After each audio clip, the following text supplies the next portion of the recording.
Boa noite a todos, sejam todos bem-vindos ao nosso querido Conscious Living Spirit Center. Mais uma vez, estamos muito felizes de estarmos juntos, depois de aí um dia longo de trabalho. É sempre bom tirarmos um tempinho, uma pausazinha e lembrarmos um pouquinho da nossa espiritualidade e nutrir a nossa alma, nosso espírito, a nossa mente e o coração com as boas energias que a nossa doutrina espírita sempre traz para nós. Bem-vindos a todos. Gostaria de pedir para aqueles que estiverem aí no chat, só para confirmar se estão me ouvindo bem, se estão me vendo bem. E nós vamos, como sempre, iniciar a palestra da noite, fazendo uma leitura inicial, hoje do livro Vinha de Luz, do nosso querido Francisco Cândido Xavier, Emmanuel. Vamos passar para a nossa prece inicial. E aí, então, teremos, mais uma vez, a nossa querida Suzana Simões, com a palestra Imortalidade da Alma, Vida Sempre. Sempre bom lembrarmos, né, da imortalidade. Obrigado, Carlos, Michele, Teca, Cláudia, boa noite a todos, a Jussara. Lição 99 do livro Vinha de Luz. Nos diversos caminhos. E mais uma vez é de um trechinho de Paulo, da segunda carta de Paulo aos Coríntios, que diz assim, no capítulo 13, versículo 5: Examinai a vós mesmos, se permaneceis na fé, provai-vos a vós mesmos. Vamos ver as colocações de Emmanuel a respeito desse versículo. Boa noite, Ednilson, boa noite, Vivi, Iracema e a todos. As diversas atitudes caracterizam os estudantes da revelação nova do Evangelho, né? Os que permanecem na periferia dos ensinamentos exigem novas demonstrações fenomenológicas de fenômenos, sem qualquer propósito de renovação interior. Falando da doutrina espírita, né? Aqueles que se demoram na região da letra estimam as longas discussões sem proveito real. Quantos são aqueles que preferem a zona do sectarismo, lançando-se às lutas de separatividade, lamentáveis e cruéis? Todos os que se cristalizam no eu dormitam nos petitórios infindáveis, a reclamarem proteção indébita, adiando a solução dos seus problemas espirituais. Os que se retardam nos desvarios passionais rogam alimento para as emoções, mantendo-se distantes do legítimo entendimento. Os que se atiram às correntes da tristeza negativa gastam o tempo em lamentações estéreis. Aqueles que se consagram ao culto da dúvida perdem a oportunidade da edificação divina em si mesmos, convertendo-se em críticos gratuitos, ferindo companheiros e estraçalhando reputações. Quantos se prendem à curiosidade crônica, borboleteiam aqui e ali, longe do trabalho sério e necessário. Aqueles que se regozijam na presunção passam o dia zurzindo o próximo, quais se fossem inquisidores permanentes do mundo. Os que vivem na fé, contudo, acompanham o Cristo, examinam a si próprios e experimentam a si mesmos, convertendo-se em refletores da vontade divina, cumprindo-a fielmente no caminho da redenção. E com essa mensagem Nós gostaríamos de convidar a todos, aqueles que desejarem, a cerrar os seus olhos, a se juntarem a nós nessa breve prece inicial, tranquilizando as nossas mentes, aos nossos corações, depois de mais um dia de trabalho, de atividades. Vamos plasmar nas nossas mentes a imagem serena e tranquila do nosso amado Mestre Jesus, olhando por nós, com todo amor, com toda misericórdia, com toda compreensão.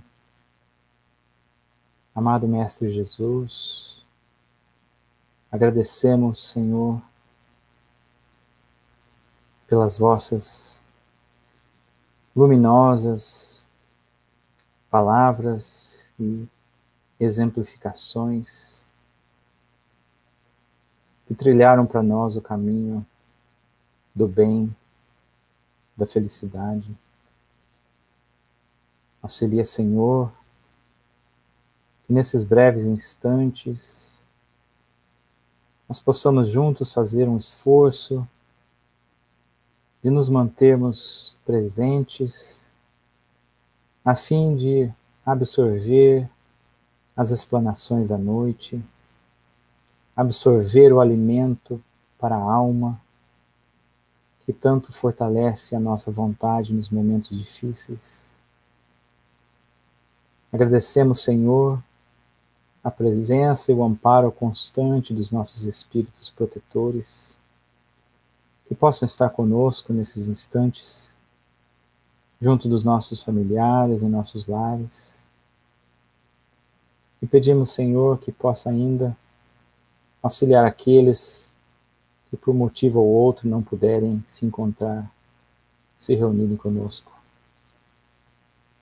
Abençoa, querido Mestre, a nossa querida irmã Susana, responsável pelas explanações da noite de hoje, que ela possa ter a serenidade e a inspiração, a fim de que possa transmitir com segurança e com alegria. E assim, pedimos licença para iniciar a reunião da noite de hoje. Graças a Deus e que assim seja. Aqueles que estão se reunindo conosco agora, sejam muito bem-vindos. E com vocês, nossa querida Susana. Boa noite, Susana. Oi, Marcos. Boa noite a todos. Uma boa palestra para você. Obrigada, querido. Queridos companheiros, boa noite a todos. É uma alegria nós estarmos aqui no início de mais um ano, a nossa primeira palestra no ano de hoje, para falarmos de um tema básico, um tema que é um dos pilares da doutrina espírita, a imortalidade da alma. Hoje em dia fala-se sobre muitas coisas e nós, de tempos em tempos, gostamos muito de voltar a esses pilares que são exatamente a base onde todo o edifício da doutrina se ergue, e hoje em dia todo o cabedal de conhecimento trazido por espíritos diversos também se apoia, não é? Nesses pilares. E são pilares que, apesar de básicos, eles explicam as nossas existências, explicam o porquê das nossas lutas, explicam as diferenças, as dores e, acima de tudo, nos ajudam a encontrar razão para viver e razão para estarmos vivos dentro da nossa vida. Nós estamos entrando no ano de 2021, não é? Dentro ainda da situação desafiadora e um tanto grave da pandemia. Durante o ano de 2020, para aqueles que estão aí ligados nas redes sociais, dentro do movimento espírita, Nós escutamos falar muitas coisas sobre o que a pandemia veio nos ensinar. E várias abordagens foram feitas e vários ângulos foram olhados, mas me parece, pensando sobre a pandemia, que um dos grandes ensinamentos que a pandemia veio nos trazer foi a respeito da fragilidade da vida orgânica, da vida física. É como se a pandemia tivesse trazido para a vitrine das nossas existências a questão da nossa própria mortalidade. E a morte é ainda, para nós, criaturas, nesse estágio evolutivo em que nós nos encontramos, um desafio e, não há qualquer dúvida, uma razão grande de sofrimento. Nós vamos olhar um pouquinho por que assim o é. Então, nós vamos aprender, por exemplo, em O Livro dos Espíritos, na questão 941, onde fala sobre o temor da morte, que o homem carnal é mais preso à vida corporal do que à espiritual. Essa ideia, ela está de acordo com aquilo que nós também lemos e encontramos em O Evangelho segundo o Espiritismo, no capítulo 3º, onde os mundos de expiação e provas, como este que nós vivemos, são caracterizados pela predominância da matéria sobre o espírito. Então, o que nós observamos é que nós somos ainda espíritos que vivemos uma condição onde a carne, a matéria, ela é mais prevalente, ela é mais forte, ela tem mais significado para cada um de nós do que a vida espiritual em si. Significa dizer que nós nos identificamos profundamente com esse mundo material, a tal ponto que dele, muitas vezes, nós vamos extrair, por exemplo, o nosso valor. Temos valor quando somos jovens, temos valor quando somos bonitos. Então, todas essas características são características materiais, daquilo que a gente vê, daquilo que é concreto. E nós ainda, de forma bastante significativa, nos inclinamos sobre estes valores para, como dissemos, extrair o nosso próprio senso de valor. Parte do desafio que nós vivemos é a relação que existe entre o corpo e a matéria. Essa relação, ela é explicada pelo Espírito Emmanuel no livro Roteiro. E é muito interessante porque quando nós falamos da morte, e falamos da morte querendo falar para as pessoas que a morte é libertação, muitas vezes as pessoas têm dificuldade de entender esse conceito. Como é que a morte é a libertação? Não é? Mas quando nós estudamos a relação do espírito com o corpo, com Emmanuel, Emmanuel vai dizer para nós que o espírito, quando ele encarna, ele se encontra abafado, ele perde parte da sua lucidez, uma vez que ele mergulha nessa armadura corporal, como ele vai dizer. Então, Emmanuel diz: isolado na concha milagrosa do corpo, o espírito está reduzido em suas percepções a limites que se fazem necessários. A esfera sensorial, ou seja, os sentidos do espírito, né? Aliás, perdão, a esfera sensorial, os sentidos físicos, o tato, o paladar, o olfato, a audição. Então, esses sentidos funcionam para o espírito imortal como uma câmara abafadora. Visão, tato e audição, continua Emmanuel, padecem enormes restrições. O cérebro físico para o espírito é como se fosse um gabinete escuro.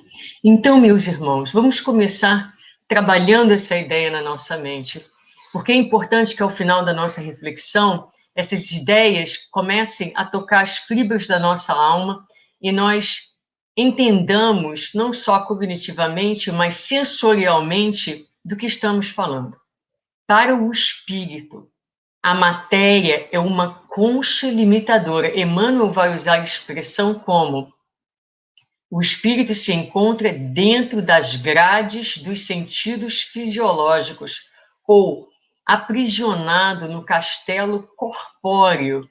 Os sentidos, audição, tato, olfato, são exíguas frestas de luz. Então, quando o espírito encarna neste corpo material, neste corpo denso, neste corpo pesado, ele perde de forma muito significativa a sua capacidade sensorial, a sua capacidade de percepção, a sua capacidade de pensar, a sua visão, a sua percepção das coisas. E porque o nosso corpo é ainda um corpo muito denso, o espírito perde a sua lucidez espiritual. No nível evolutivo em que nós estamos, então, o espírito ele fica muito afastado, digamos assim, do mundo espiritual. Em mundos mais avançados, onde o corpo é menos denso, porque os espíritos são mais evoluídos e a evolução do corpo acompanha a evolução moral das criaturas, os espíritos, apesar de encarnados, estão em contato mais constante e mais fácil com o plano espiritual. Para nós, em nossa condição evolutiva, ao encarnarmos no corpo, é como se nós perdêssemos contato. Como Emmanuel diz, os sentidos são exíguas, umas frestinhas de luz que permitem que nós enxerguemos para além dessa carcaça que aprisiona, digamos assim, o nosso espírito. Sendo assim, quando nós olhamos a questão da morte, né, seja ela da nossa própria morte ou da morte de nossos entes queridos, naturalmente, esse assunto é um assunto bastante desafiante para criaturas na nossa condição, numa condição de desconexão com aquilo que é o essencial, que são as coisas do espírito, mas também numa realidade muito grosseira, muito densa. Então, quando um ente querido se vai, naturalmente, a criatura passa por aquela fase normal, natural, legítima de saudade, de dor, de vazio, de um buraco que se enche e aquela saudade que toma conta dos nossos dias. Esse sentimento, como nós dissemos, essa tristeza que acontece, porque aquele ser encarnado, aquele corpo físico com quem nós lidamos por tanto tempo já não está mais ali, ela é uma saudade, uma tristeza legítimas, como dizem os espíritos, Allan Kardec, na questão 934 de O Livro dos Espíritos. Kardec, olha a pergunta, ele vai perguntar aos benfeitores espirituais: a perda dos entes queridos que nos são caros não nos causa dor tanto mais legítima quanto é irreparável e independente da nossa vontade? Ou seja, a perda dos entes queridos, essa dor não é legítima tanto quanto ela é irreparável e independente da nossa vontade? Ou seja, não tem jeito, a gente vai sentir essa dor? E o que os espíritos respondem? Eles corroboram com Kardec dizendo: essa causa de sofrimento, veja que eles não disseram tolos, por que sofreis? Porque às vezes os espíritos falam assim. Eles dizem: essa causa de sofrimento atinge tanto o rico quanto o pobre. Representa, sim, uma prova ou uma expiação, e é uma lei para todos. Então, para nós, na condição que vivemos, o desencarne dos entes queridos, a questão da morte, é uma causa legítima de sofrimento, faz parte das provas e às vezes são expiações, não é? Situações dolorosas de resgate que nós vamos passar como parte natural da lei. Então, falar sobre a morte para nós é difícil. Por quê? Porque é doloroso e porque nós nos identificamos com a matéria. Mas A verdade é que, apesar de ser difícil, de ser doloroso, não é? Seria importante, é importante que nós pensemos e falemos na morte. Muitas vezes esse é um assunto evitado, proibido, não pensado necessariamente pelas criaturas, não articulado. Às vezes, se você fala, porque fulano vai fazer um testamento ou qualquer coisa em torno desse tema, as pessoas falam, ai, mas que coisa triste, por que vai fazer isso, por que está pensando nisso? Ou se você tenta falar o que você quer no fim da sua vida, não é, já pensando, antevendo a sua própria morte, as pessoas perguntam, mas você está bem? Por que você está falando dessas coisas tão depressivas, não é? E o assunto da morte, ele fica quase como que proibido. E a gente tenta viver como se isso não fosse acontecer. Muitas vezes deixando para lidar com assuntos importantes relativos à morte, no momento que já não é mais o ideal. Teria sido ideal se nós tivéssemos parado para pensar neste fenômeno que, como Joana de Ângeles diz, morrer é parte da programação existencial que ninguém poderá se eximir. Não te creias em regime de exceção ante a morte, porque esse privilégio não existe. Então, se esse privilégio não existe, se a morte física é parte natural do programa existencial, de novo, talvez fosse mais saudável que nós conversássemos, falássemos, lidéssemos com a morte de frente, ao invés de fingir que ela não virá. A imortalidade, o conceito da imortalidade vai então nos permitir precisamente isso, que nós falemos sobre a morte de forma mais tranquila, sem tanto medo, sem tanta ansiedade, para que quando esse momento chegue nas nossas vidas, nós possamos, como em tudo na nossa vida, em todos os momentos e em todas as circunstâncias, tirarmos o máximo proveito dessa experiência. Porque, muitas vezes, quando nós observamos, se a criatura tem a capacidade, diante da proximidade da morte, seja isso uma questão de semanas, seja isso uma questão de, talvez, alguns meses, se a pessoa tem a capacidade de entrar nesse momento, trazendo dentro dela a certeza da imortalidade, ela terá a capacidade de aproveitar esse momento que é absolutamente divino, importante e significativo na vida do espírito, porque muitas vezes, nessa hora, onde o corpo físico, que era a referência mais forte, começa a se desintegrar, a se decompor, digamos assim, a parar gradativamente, não é? Já não mais influenciando o espírito de forma tão abafadora. E muitas vezes nós vamos ver a criatura que lida com a experiência da morte ampliando a sua consciência, revendo os seus valores, pedindo perdão, perdões necessários, desfazendo inimizades, resolvendo questões internas, ou seja, num processo absolutamente divino que a prepara e a coloca em condições melhores para o pós-morte, para a vida que continua, a vida do espírito.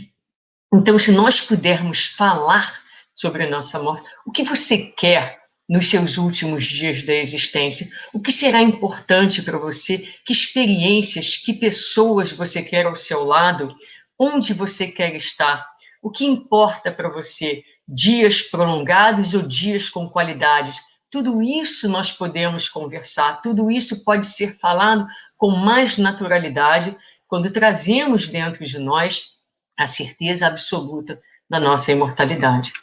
Mas a imortalidade também nos ajuda, de forma significativa, a lidarmos com a perda dos nossos entes queridos, vivendo a dor natural e legítima da perda, sem perdermos o nosso chão, sem perdermos o endereço de nós mesmos, mas, acima de tudo, capazes de continuar, de nos levantarmos, ainda que doloridos, sabendo com a esperança, com a certeza absoluta de aqueles afetos, aqueles amores da nossa alma continuam ligados a nós, vivos, na verdade, mais vivos do que nunca, porque quando o espírito volta à vida espiritual, ele volta à sua casa, ele volta à sua condição natural, uma condição com muito mais vida.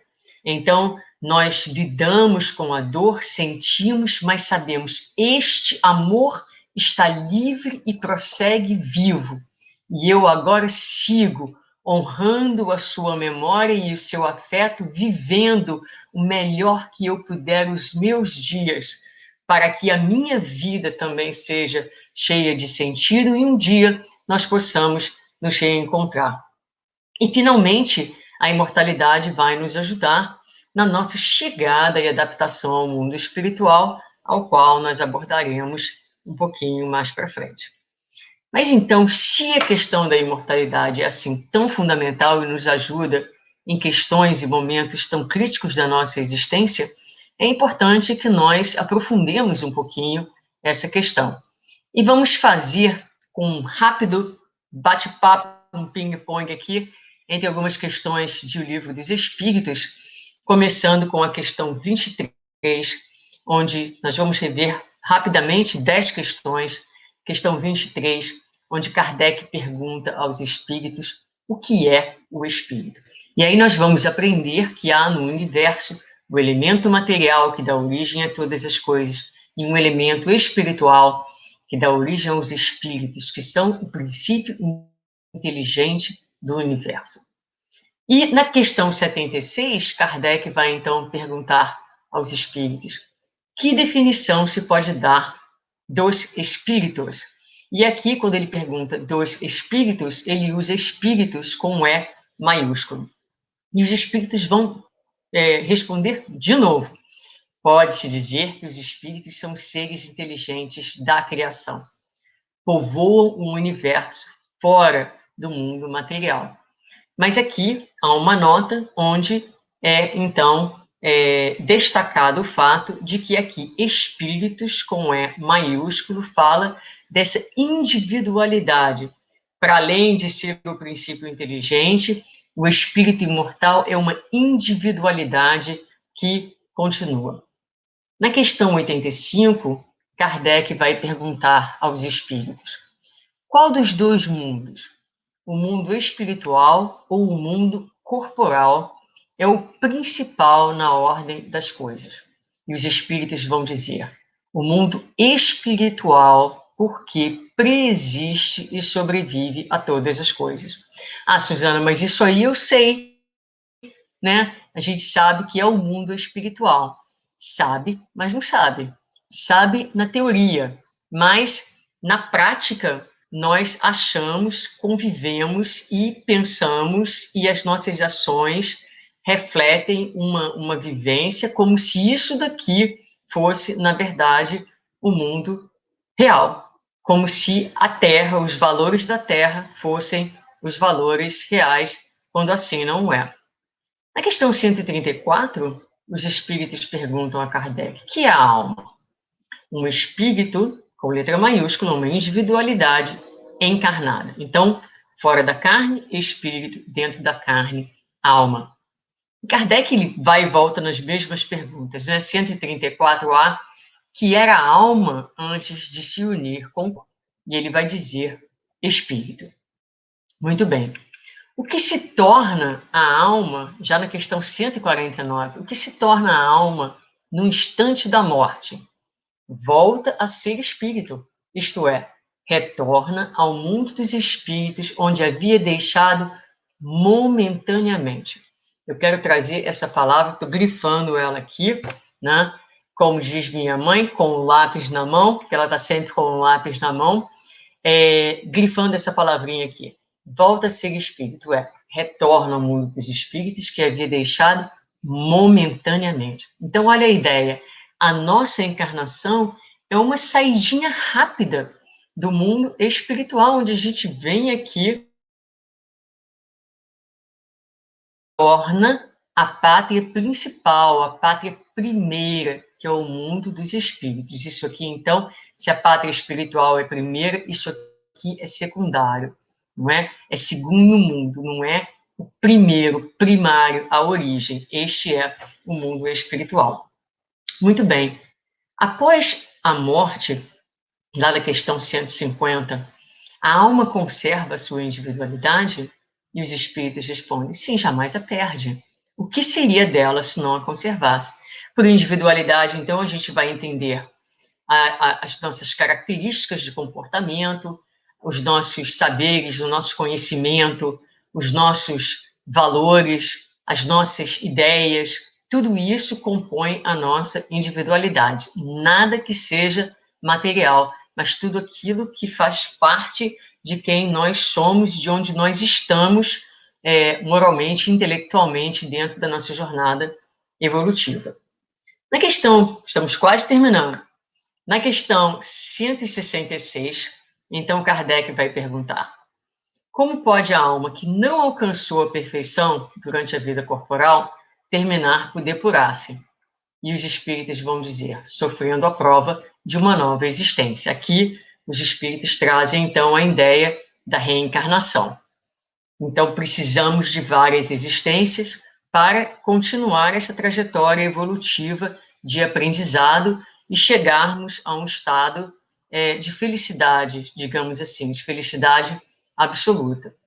Na questão 224, Kardec vai perguntar: que se torna a alma no intervalo das encarnações? Espírito errante, que aspira a novo destino que o espera. Então, na nossa evolução, nós deixamos o mundo dos espíritos momentaneamente, muitas vezes, e retornamos ao mundo da matéria. Nos intervalos entre essas viagens, nós somos espíritos errantes, que são espíritos ainda em evolução, que aguardam novas oportunidades de retornar à vida na matéria. E, finalmente, na questão 170, Kardec vai perguntar: em que se transforma o espírito depois da sua última encarnação? Pronto, cruzou a linha de chegada, e aí os espíritos vão dizer em espírito bem-aventurado, espírito puro. Então, agora, completou-se a jornada, o espírito é puro, é bem-aventurado, é feliz, já não se encontra dentro dos impositivos da reencarnação e ele sopra onde quer, ou seja, ele tem a liberdade de estar onde ele quiser, de acordo com com os seus deveres e também com a sua vontade.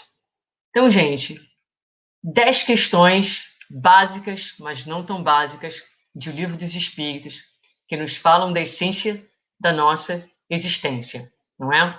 E que, apesar de muito básicas, são questões ainda que nós sabemos mais intelectualmente do que somos capazes realmente de internalizarmos e de vivermos, de tal forma que esses conceitos se expressem nas nossas ações, por exemplo, dentro das nossas vidas de relações. Vamos viver certamente melhor o dia em que o nosso dia a dia estiver permeado desse sentimento de imortalidade e ele estiver permeando, como já dissemos, nossos valores, nossas relações e também as nossas escolhas. Mas, para além do que o Espiritismo nos traz em termos de conhecimento cognitivo, o Espiritismo nos ajuda através da observação de determinados fenômenos, como os fenômenos anímicos e como também a mediunidade. Então, fenômenos anímicos são fenômenos que falam dos poderes do próprio espírito. Então, por exemplo, quando nós lemos o pensamento de alguém, na verdade, não é o cérebro que está lendo, na verdade, é o espírito, com o seu perispírito e seu corpo espiritual, que é capaz de entrar em sintonia com o perispírito de uma outra pessoa e há, então, uma sintonia de pensamentos energética que o cérebro acaba por traduzir. Quando uma pessoa, o espírito, sai do corpo durante a noite, isso também é uma capacidade anímica. Quando o espírito viaja para um outro lugar, nos fenômenos de transporte, vê alguma coisa que acontece no outro lugar e retorna, isso também é fenômeno anímico que fala da existência de um espírito que é muito maior e muito mais poderoso do que uma alma, ou seja, do que o espírito quando encarnado. E, para além disso, naturalmente, a mediunidade como uma maneira de atestar, de nos falar da existência do espírito imortal. Ernesto Bozano tem um livro chamado Animismo ou Espiritismo, onde ele questiona exatamente se é o animismo ou a mediunidade que provam a imortalidade da alma, e ele vai concluir que, na verdade, os dois fenômenos falam sobre a imortalidade da alma. E quando nós pensamos em animismo e mediunidade, nos ocorre a transfiguração de Jesus no Monte Tabor, como uma das passagens do Evangelho que nos fala de forma mais magnífica e esplendorosa sobre a questão da imortalidade. E nós vamos rapidamente rever a passagem para podermos, então, aprofundar um pouquinho o entendimento dessa passagem de Jesus e como ela pode nos ajudar nesse momento. Ela se encontra no Evangelho de Lucas, capítulo 9, versículos 28 a 36. Diz a mensagem, diz a passagem: E sucedeu que cerca de 8 dias após estas palavras, tomando consigo a Pedro, João e Tiago, subiu a um monte para orar. Enquanto ele orava, a aparência de seu rosto se tornou outra, resplandecendo suas vestes brancas. Eis que 2 varões que conversavam com ele, os quais eram Moisés e Elias, que sendo vistos em glória, falavam sobre o seu êxodo, que estava prestes a se cumprir em Jerusalém. Pedro e os que estavam com ele, sobrecarregados de sono ao acordarem, viram a glória dele e os 2 varões que estavam com ele. E sucedeu que, quando se afastavam dele, disse Pedro a Jesus: Comandante, é bom nós estarmos aqui e que façamos 3 tendas, uma para ti, uma para Moisés e uma para Elias, não sabendo o que estava dizendo. Enquanto ele falava essas coisas, surgiu uma nuvem que fazia sombra sobre eles. Ao entrarem na nuvem, eles temeram. E surgiu uma voz da nuvem dizendo: Este é o meu filho, o eleito, ouvi-o. E quando surgiu essa voz, Jesus se encontrava sozinho. Eles se calaram e a ninguém relataram nada do que tinham visto naqueles dias. Então, nessa passagem, nós temos aí fenômenos anímicos, fenômenos mediúnicos. Temos o fenômeno anímico da transfiguração. Jesus se mostra como ele verdadeiramente é. Na verdade, todos esses fenômenos são encontrados e podem ser estudados na sua natureza em um livro dos médiuns. Mas no fenômeno anímico da transfiguração, a expansão do perispírito, do espírito do perispírito de Jesus, para além dos limites do corpo físico, e ele se torna visível na sua glória, na sua luz, na sua beleza, na sua grandiosidade e, acima de tudo, na sua essência de espírito imortal. Para além disso, havia junto dele 2 homens mortos, mortos em corpo, mas que ali estavam corporificados, que ali estavam materializados a tal ponto que não somente conversavam com Jesus, mas eram vistos por outros. E nós temos o fenômeno da voz direta, que acontece a voz saindo de dentro da nuvem, dizendo que Jesus era o eleito.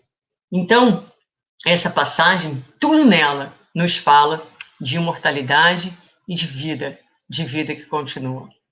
E quando nós mergulhamos um pouquinho no contexto histórico, como aprendemos a ouvir determinada ocasião Haroldo Dutra Dias, nós vamos aprender que havia, na época, 3 grandes festas onde o povo era convidado a peregrinar para Jerusalém. Estas festas eram a festa da Páscoa, a festa de Pentecostes, de uma terceira festa, que era a festa das tendas. E durante essas 3 festas, o povo então peregrinava até Jerusalém, que era na época considerado um dos pontos mais altos do planeta. Então essas peregrinações, na verdade, elas representavam um movimento ascensional daqueles peregrinos, um caminho espiritual de ascensão. Quando, por conta dessa passagem, era a época da festa das tendas. E durante a festa das tendas, o povo era convidado, então, a reviver o êxodo, né, a experiência do êxodo. Então, eles eram convidados, na verdade, a saírem de suas casas, a montarem tendas onde a família passava 7 dias. 7 dias sem poder voltar para casa, 7 dias sem poder entrar em casa, 7 dias estudando as escrituras e revivendo a experiência do êxodo, do grande êxodo, do êxodo considerado o êxodo arquetípico, onde o povo, liderado por Moisés, sai do Egito em direção à liberdade. Egito significava escravidão, limite, constrição, estreito. Então o povo deixava a estreiteza daquela vida, daquela condição, para uma condição de maior liberdade. E as pessoas eram então convidadas durante esse festival a reviverem essa experiência. Olhando ainda o contexto dessa passagem, nós temos junto de Jesus 2 espíritos experientes nas suas peregrinações. Moisés, que é o grande personagem do Êxodo arquetípico, e Elias, que também era um profeta conhecido pelas suas muitas peregrinações pelo deserto. Então, essa passagem, esse contexto histórico, ele nos fala, na verdade, de êxodo e de peregrinação. E se nós trouxermos para o contexto de hoje essas ideias, eu perguntaria para vocês: o que é uma encarnação, uma vida, senão mais uma peregrinação da alma humana em sua trajetória dos limites estreitos da ignorância para a plenitude da consciência? O que não é a nossa encarnação, senão um desses momentos em que nós, momentaneamente, saímos da nossa casa e armamos uma tenda temporária dentro de um movimento de crescimento na direção da liberdade que vem do conhecimento, que vem da vivência do amor através das múltiplas encarnações. E eu perguntaria a você, como escutei de Haroldo em determinado momento: você mora aqui? É isso mesmo? Você mora aqui, nesse lugar onde você está? Não, nós não moramos aqui. Na verdade, nós estamos aqui armando tendas. E cada um de nós nessa existência é um peregrino que carrega a sua tenda, que carrega o seu corpo. Ninguém mora em tendas. Tendas são casas temporárias para espíritos que são peregrinos ou errantes, ou seja, espíritos ainda condicionados, onde as peregrinações são impostas e necessárias, porque através dela, principalmente dessas peregrinações momentâneas, que nós vamos atingir o estado da bem-aventurança um dia, o estado da felicidade, o estado da paz. Essa ideia é uma ideia muito, muito importante. Não só da gente pensar, da gente falar: nossa, uau, pode ser, que bacana isso. Mas quando nós sentimos a nossa vida, ampliamos o conceito da nossa existência e nos pensamos como peregrinos. Veja, a nossa família são todas pessoas que se unem a nós temporariamente. Ninguém pertence a nós, nós somos peregrinos. A nossa vida é muito maior do que as circunstâncias do dia de hoje. Nós somos peregrinos no universo e somos herdeiros do universo também. Então, se nós começarmos não somente a pensar, mas sentir que nós estamos aqui momentaneamente, as pessoas estão aqui momentaneamente, a única coisa que não é momentânea, meus queridos, é o amor, são os laços de afeto que sobreviverão a todas as peregrinações. E, em verdade, quanto mais nós peregrinarmos, mais esses afetos irão se fortalecer na esteira do tempo. Quando nós voltamos à passagem, vejamos que Pedro tem a intenção de, talvez, assim, feliz com a intimidade daquele momento com Jesus, imagina Elias e Moisés, ele pensa, não vamos descer para as festividades, não, vamos ficar aqui em cima do monte, vamos armar as nossas tendas aqui, uma para mim, uma para Elias, uma para Moisés, e o texto diz categoricamente que ele não sabia o que ele estava dizendo. E por que não? Porque a mensagem da imortalidade, o êxtase, o transe, Jesus não quis que ele fosse vivido e limitado às circunstâncias isoladas, como, por exemplo, o êxtase que a gente pode sentir escutando as palavras da Boa Nova numa transmissão online, ou dentro de um centro espírita, numa palestra que nos arrebata, ou no momento de oração, ou quando estamos fazendo uma viagem, estamos fazendo uma caminhada nas montanhas, chegamos ao topo, admiramos aquela paisagem magnífica e dizemos, Deus está aqui, a gente entra num transe e em contato com a imortalidade. Mas a mensagem de Jesus é a seguinte, vamos levar o contexto de imortalidade para a festividade, para o povo, para o dia a dia, para as massas. Então, a proposta é, será que nós conseguimos lidar, sentirmos-nos imortais quando a criança chora dentro da nossa casa, quando os irmãos brigam, quando chegamos cansados do trabalho, não é? Quando vivemos a dificuldade das nossas relações, ou quando estamos lidando com a nossa própria morte ou a morte dos nossos entes queridos. Muitos acreditam que a imortalidade vem depois que a gente desencarna, depois que a gente está fora do nosso corpo físico. No entanto, há, queridos, muitos espíritos que nos acompanham nesse momento, que nos escutam completamente alheios à sua condição de desencarnados.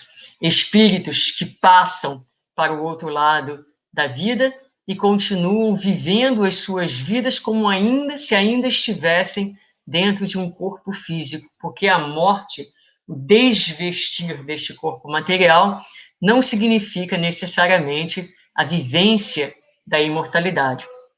Tanto é que Emmanuel, no livro O Consolador, na questão 156, ele vai falar exatamente do papel das reuniões mediúnicas, da evangelização, das palestras públicas, dizendo assim, que são poucos aqueles que se preparam para as emoções da morte, no desenvolvimento de seus trabalhos comuns na Terra.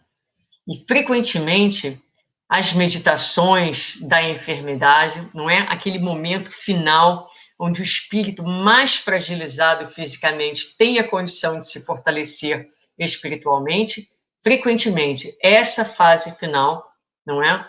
Não basta para uma situação de perfeita tranquilidade nos primeiros tempos do além-túmulo. E ele vai dizer, eis o motivo porque tão salutares se fazem as vossas reuniões de estudo e de evangelização, aos quais concorre grande número de irmãos nossos, ansiosos por uma palavra da terra, porquanto as impressões que trazem no mundo não lhes permite a percepção dos mentores mais elevados nas esferas espirituais, ou seja, espíritos desencarnados completamente desconectados do senso de imortalidade, necessitando de nós, mortais, para escutar e aprender sobre a sua própria imortalidade. Então, a morte não significa a vivência imediata da imortalidade. E há, na verdade, nesse momento, muitos desencarnados que estão querendo reencarnar para encontrarem a imortalidade, para fazerem a experiência da imortalidade, para que, entrando dentro da matéria densa, eles possam descobrir que a matéria não é fim, a matéria é meio. A matéria é meio para que, no meio da densidade e dos valores perecíveis do mundo, a gente se descubra espírito imortal, a gente descubra quais são os valores que são realmente importantes, quais são as coisas, as prioridades que vão trazer para a nossa vida paz e felicidade. É assim, então, que o Evangelho de Jesus, na condição de consolador, que a doutrina espírita, na condição de consolador, vem explicar para nós o Evangelho de Jesus, apoiando-nos nas nossas peregrinações, lembrando-nos precisamente de quem nós somos, nos falando da nossa condição de espíritos imortais, explicando e demonstrando para cada um de nós os poderes que tem o nosso espírito, o poder da mente, o poder da vontade, o poder do amor, né? Poderes pouco explorados pelos nossos espíritos, falando das capacidades anímicas. Então, quando nós pensamos naqueles que se foram, se nós estivermos em condição de aceitação, se nós estivermos resignados, se nós estivermos na nossa condição mental de peregrinos, sabendo que os nossos amados continuam vivos, essa posição mental, essa posição espiritual abre espaço para que muitas vezes durante a noite o nosso espírito se desprenda e nós possamos reviver, reencontrar, falar, olhar, abraçar, sentir de mais perto aqueles que nos antecederam na nossa grande viagem. Mas é preciso muitas vezes que nós possamos criar as condições necessárias, condições que vêm de uma fé robusta na imortalidade da alma, na certeza de que nós que ficamos, a maneira mais propícia de honrarmos a memória daqueles que foram é continuar vivendo o melhor possível, para que o dia que nós passemos para o outro lado, estejamos livres da materialidade, estejamos mais inteiros na nossa imortalidade e mais prontos para encontrarmos, mais livres para soprarmos onde quisermos e termos a capacidade de irmos estar com estes que nos antecederam na grande viagem. Fica então aqui essa lição da imortalidade, belíssima. A vida sempre, vida sempre. A vida não termina, a vida física termina, mas só a vida no universo. Nós estamos vivos sempre, dentro da matéria ou fora da matéria. Somos peregrinos, peregrinos. Vamos pensar-nos peregrinos, vamos sentir-nos peregrinos, vamos viver como peregrinos, aproveitando ao máximo essa existência, de forma que nós possamos tirar dela tudo aquilo que vai nos possibilitar e facilitar uma vida em abundância, tanto no momento de hoje, enquanto encarnados, quanto quando regressarmos ao mundo primário, ao mundo primordial, aquele que antecede, como André Luiz falou, ao nosso lar. Não a colônia espiritual ao nosso lar, mas ao nosso grande lar, onde um dia todos nós nos reuniremos através das vibrações de simpatia, através das vibrações de amor que vão sempre nos atrair e sempre proporcionar os reencontros que naturalmente dão sentido e felicidade às nossas existências. Essa é a mensagem de hoje, meus queridos. Muita paz para todos.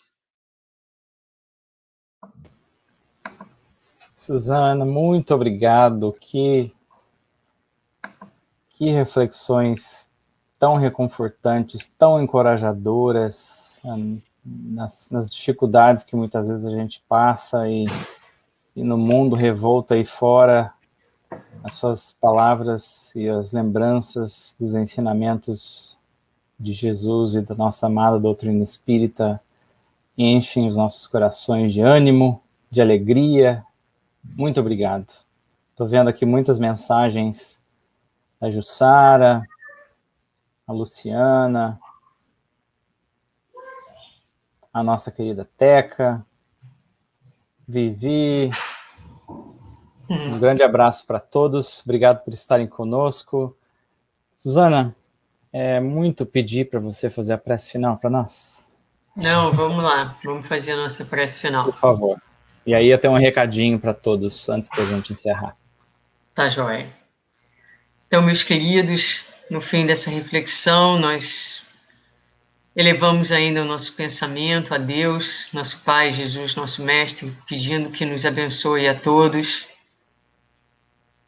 que Ele possa nos fortalecer nessa nossa jornada, lembrando-nos sempre de quem somos, do propósito das nossas existências, dando-nos força para nos levantarmos, mesmo nas horas em que estivermos chorando, sofridos, cansados, mas sempre com os olhos para cima, sem perdermos a esperança naquilo que vamos ser um dia, sem perder a esperança em dias melhores, confiando sempre na justiça e na misericórdia de Deus, no controle de Deus, entregando-nos de corpo e alma a esta força organizadora e ordenadora de todo o universo, pedindo a Deus, nosso Pai, que nos abençoe, estendendo as bênçãos dessa hora a todos aqueles que choram e sofrem, a todos aqueles que fazem a transição, a todas as famílias que vivem a dor da perda física, da perda temporária,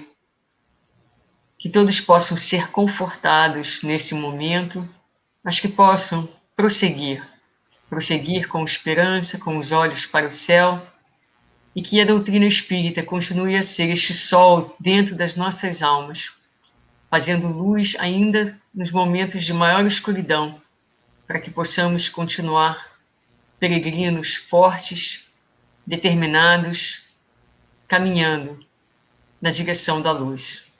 Abençoe a esta humanidade, as nossas casas, aos nossos amados, a cada um de nós que aqui está, encarnados e desencarnados, que possamos receber um abraço amoroso, vibratório, energias salutares que possam fortalecer os nossos corpos físicos e espirituais, ajudando-nos na continuidade das nossas tarefas durante a semana que vem.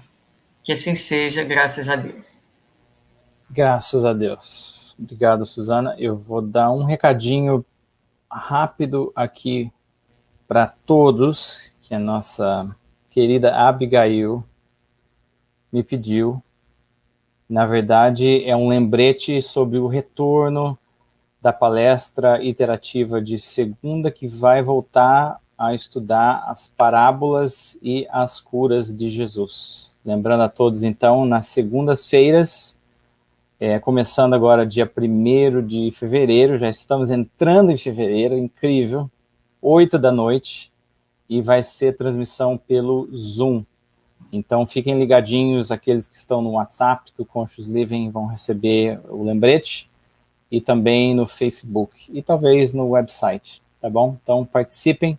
E o último lembrete, logo acima ali da nossa querida Suzana, tem um QR Code, e nós estamos mantendo as atividades virtualmente, e sabemos que a situação para muitos é uma situação complicada, mas aqueles que puderem e desejarem fazer uma doação para nossas atividades, para mantermos as despesas que ainda temos, nós agradecemos em nome da direção e todos os voluntários do Conscious Living. E com isso, obrigado a todos, desejamos a todos uma boa noite e uma abençoada semana, e até a próxima. Tchau, tchau. Boa noite.